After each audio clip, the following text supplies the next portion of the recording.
بسم اللہ الرحمن الرحیم۔ عزیز طلبہ و طالبات، السلام علیکم۔ بچوں، ہمارا حصہ نثر جو ہے وہ مکمل ہو چکا ہے۔ آج ہم اپنی حصہ نظم جو ہے درسی کتاب کا، اس کی نظم نمبر 3 برسات کی بہاریں اور نظم نمبر 4 جو ہے پیوستہ رہ شجر سے امید بہار رکھ، اس کا مرکزی خیال اور خلاصہ جو ہے وہ سمجھیں گے اور پڑھیں گے۔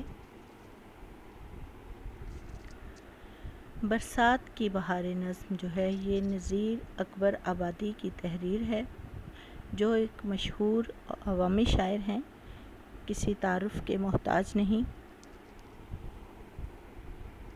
سب سے پہلے ہم ان کا تعارف دیکھیں گے۔ بچوں، یہ ہے ان کی تصویر۔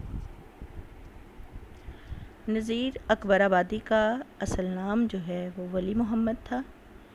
دہلی میں محمد فاروق کے گھر پیدا ہوئے۔ احمد شاہ ابدالی کے حملے کے وقت آگرہ چلے گئے اور محلہ تاج گنج بخش میں انہوں نے رہائش اختیار کی۔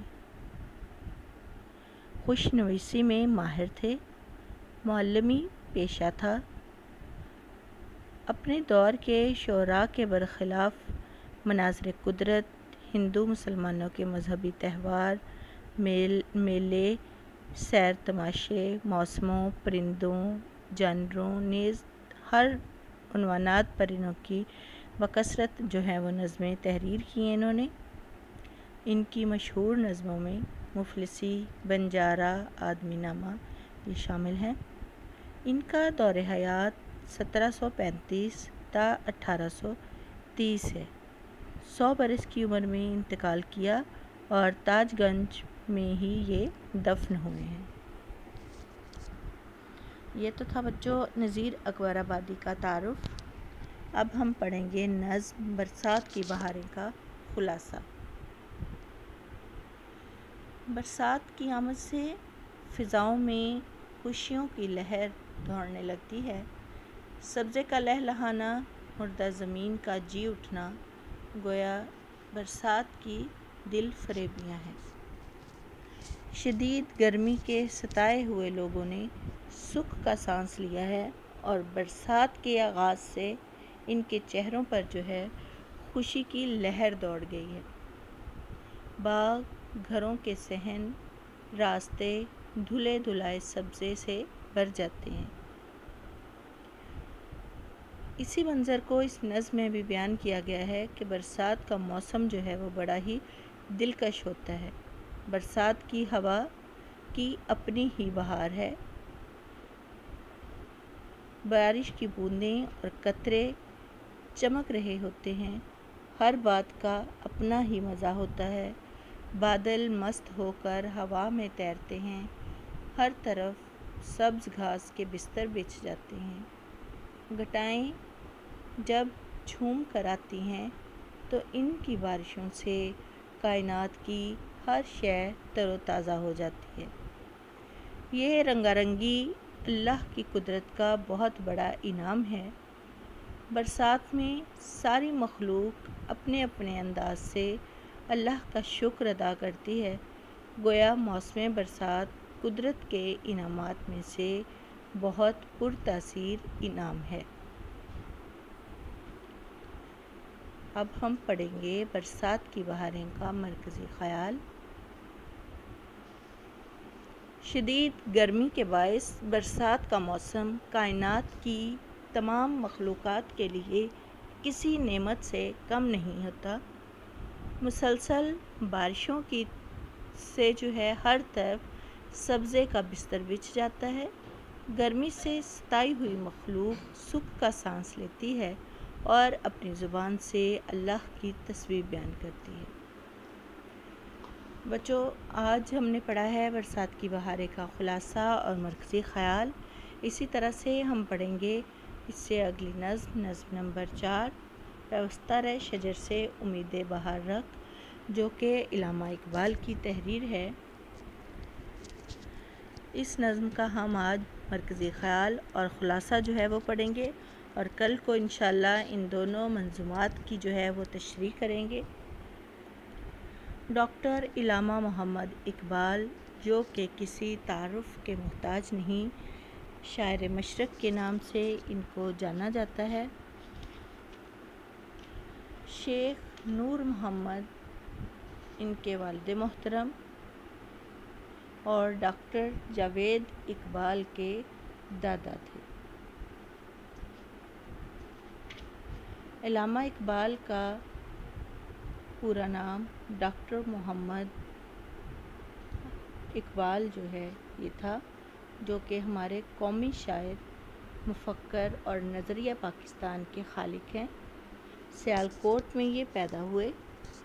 علامہ اقبال نے فارسی اور اردو دونوں زبانوں میں پراثر اور پرسوز شاعری کی، مگر ان کی توجہ بعد میں زیادہ تر نظم نگاری کی جانب مبذول ہو گئی، کیونکہ قوم تک اپنا پیغام پہنچانے کا یہ سب سے زیادہ مؤثر طریقہ تھا۔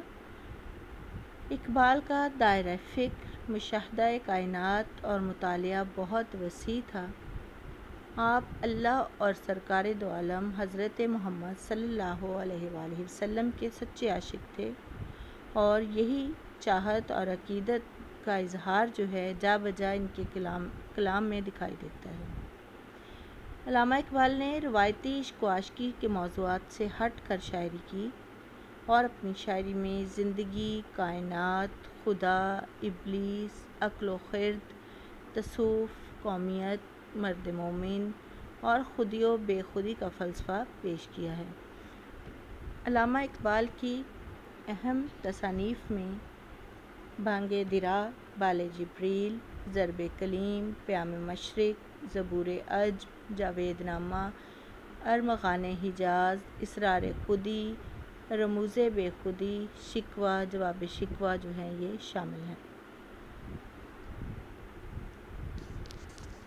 پیوستہ رہ شجر سے امید بہار رکھ، یہ ان کی تحریر بانگ درا سے لی گئی نظم ہے، جس میں خلاصے میں علامہ محمد اقبال یہ لکھتے ہیں، بیان کرتے ہیں یہ کہ خزاں کے موسم میں جو شاخ درخت سے کٹ کر الگ ہو جاتی ہے، وہ کبھی دوبارہ سرسبز نہیں ہو سکتی،